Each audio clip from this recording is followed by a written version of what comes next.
कि मैं 3 साल तक बहुत शारीरिक पीड़ा से बहुत गुजरी हूँ। 6 साल तक मैंने शिव की व्रत ली। मांस मछली रोज़ एक दिन बनता था, लेकिन मैं सफ़ेद साड़ी में सफ़ेद ड्रेस में मैं खड़ी हूँ और मेरे शादी हो रहा है शिव के साथ। कि मैं इतना तपस्या करती थी कि जहाँ सेंटर पर रहती थी ना, वहाँ के लोग बोलते थे कि तपस्या से बाहर भी शांति का माहौल बना है दीदी। लास्ट समय में हम लोगों को हमारी तपस्या और पुण्य कर्म ही हमको साथ देगी। अनुभव तो बाबा का बहुत ज़्यादा है, लेकिन समय नहीं है, इसलिए मैं अपना छोटा परिचय और छोटा अनुभव सुनाती हूँ। मैं बचपन से ही मैं भगवान के प्रति बहुत अनायक मेरा आस्था था। मैं अपनी मामा के घर में पली बड़ी हूँ, मेरे नानी के साथ। छोटे से ही मैं नानी के साथ रहती थी। तो मैं बच्चे से ही भगवान की तरफ एक बहुत स्नेह था और छोटी से ही मैं मांस मछली नहीं खाती थी। मेरे मामा के घर में व्यापारी थे, मांस मछली रोज़ एक दिन बनता था, लेकिन मैं उसका जैसे बोलते छुआछूत भी नहीं खाती थी। मेरा नाम ही मेरे मामा ने रख दिया था भक्तिन। ये भक्ति ने इसके आगे कुछ काटते थे तो भी इसके आगे मत काटो मत का, ये भक्तिन है, इसके आगे कुछ नहीं करना, ऐसे थे। तो 7 साल से ही मैं मांस मछली नहीं खाती थी। पता नहीं क्यों मुझे डर लगता था कि इसको खाने से कोई पाप लगता है, ऐसा था। तो मैं भगवान शिव को, सभी भगवान को मानती थी। तो मैंने थोड़ा बड़ा होने से मैं शिव की, जैसे नेपाली में बोलते हैं व्रत बोलते हैं, हर सोमवार को मैं व्रत रखती थी। तो 6 साल तक मैंने शिव की व्रत ली। तो उसके बाद मैंने सांग्य किया, यहाँ क्या बोलते हैं उसको, सांग्य उद्यापन किया। 6 साल व्रत रहने के बाद उद्यापन किया। तो उद्यापन करने के थोड़े 1-2 मास के बाद मैंने सपने में क्या देखा कि शिवलिंग है। शिवलिंग के उसमें से नाग होता है ना, उसको क्या बोलते हैं, बेरा हुआ है, मन लपेटे हुए। तो उसके साइड में मैं जैसे सफ़ेद साड़ी में सफ़ेद ड्रेस में मैं खड़ी हूँ और मेरे शादी हो रहा है, ऐसे सपने में देखा। सफ़ेद साड़ी में शिवलिंग में नाग देवता सपेटे हुए और उनकी मेरी शादी हो गई शिव के साथ, ऐसे मैंने देखा। मुझे तो कोई पता नहीं, मैंने सोचा मैं बहुत भक्ति करती हूँ इसीलिए मैंने ऐसा देखा है। सफ़ेद साड़ी का तो पता नहीं, ओम शांति उस समय इतना बुटोल में था, इतना पता ही नहीं था। तो उसके बाद मेरे मामी और मेरे मौसी ज्ञान में चले गए। तो उन्होंने आकर मेरे बचपन से ही भक्ति देखने के कारण, कुछ मांस मछली नहीं खाने के कारण, मेरी मौसी मुझे हमेशा ज्ञान सुनाती थी। तो ज्ञान सुनाने से मुझे शिव के ऊपर, शिव निराकार है, सब देवी देवता है, ऐसा बोलने से मुझे पता नहीं, अब उन्होंने ज्ञान लिया, गृहस्थ में रहने वाले ज्ञान सुनाने से भी मुझे विश्वास हो गया। तो उन लोगों ने मुझे चलो ब्रह्म कुमारी के पास बुटोल ले गए। एक बार गई, मुझे बहुत अच्छा लगा। उस समय इतना दीदी लोग भी नहीं थी। तो मैंने भी, एक बहन ने कहा ना मुरली सुनना है, तो मैंने भी ऐसा सोचा कि मुरली सुनाना है, क्या कर रहे दीदी, उस बाबा का मुरली सुना रहे, मुझे लगा कुछ दूसरा ही है। तो बाद में मौसी ने बोला यही है मुरली। तो फिर मैं अपनी मामा के घर आई।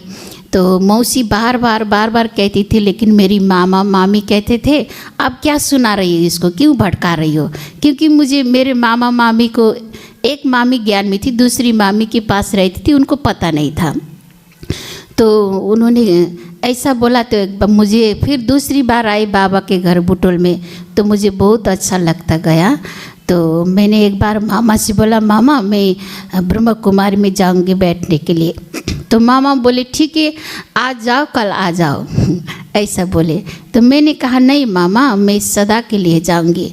ऐसे कैसे होता है, पीछे जाकर कैसा संस्था है, कैसा है, कौन क्या क्या होता है, पीछे जाकर क्या होगा। तो मैंने कुछ नहीं बोली। तो मैं अचानक बिन बोले आ गए बाबा के घर में। तो उसके कुछ समय बाद सभी लौकिक परिवार साथ देने लगे, ज्ञान में समझने लगे। ऐसे करके बाबा के ज्ञान में आई हूँ। तो मेरे जीवन में ना, अब जीवन में परिस्थितियाँ तो बाबा कहते रुस्तम से रुस्तम होकर माया आएगी नहीं। जितना बाबा में हम बलवान होंगे ना, उतना माया भी बलवान रूप में आएगी, कभी शरीर के रूप में, कभी किस रूप में। तो परिस्थितियाँ तो सबके जीवन में आती है। जितना परिस्थिति आती है ना, कोई कोई को बाबा से विमुख हो जाते हैं, सेवा से विमुख। लेकिन आज 25 साल तक मुझे ना जितनी भी कोई परिस्थिति छोटा बड़ा आए, जितना आता है उतना बाबा अपनी तरफ मुझे खींचता है। जितनी परिस्थिति आए, लेकिन मुझे ये सेवा नहीं करूँगी, मुझे परिस्थिति आए सेवा छोड़ देंगे, ऐसा मुझे आज तक नहीं हुआ। तो मुझे ये लगता है कि तुम हिम्मत करो, बच्चे में मदद दूंगा, बाबा कहते हैं ना।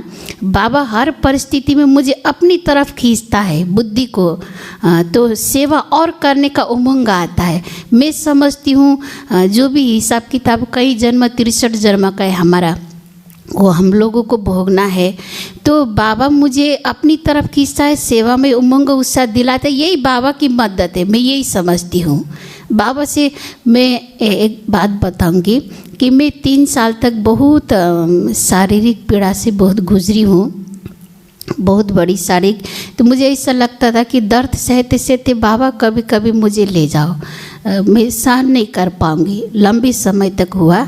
तो मैं पहले से बाबा ने मुझे अपनी तरफ इतना खींचा कि मैं इतना तपस्या करती थी कि जहाँ सेंटर पर रहती थी ना, वहाँ के लोग बोलते थे कि तपस्या से बाहर भी शांति का माहौल बना है दीदी, हम लोगों को आने का मन करता है। इतना ऐसा होता है, इतना तपस्या करती थी क्योंकि मुझे इतनी शारीरिक पीड़ा होना था ना, तो बाबा अनुभव करा रहा था।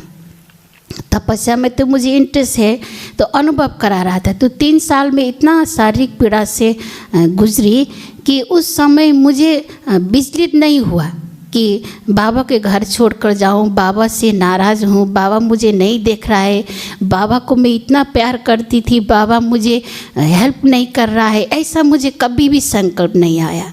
बाबा मैं समझती थी, बाबा मैं कभी समझती थी कि पीड़ा से दर्द होने से बाबा मुझे ले जाओ, कभी फिर तुरंत संकल्प चेंज होता था कि नहीं, मैं ठीक होकर फिर बाबा का वैसे तपस्या करूँगी, वैसा सेवा करूँगी, वैसा तुरंत फिर वैसा संकल्प आता था, है ना। तो बाबा ऐसा मदद करता है।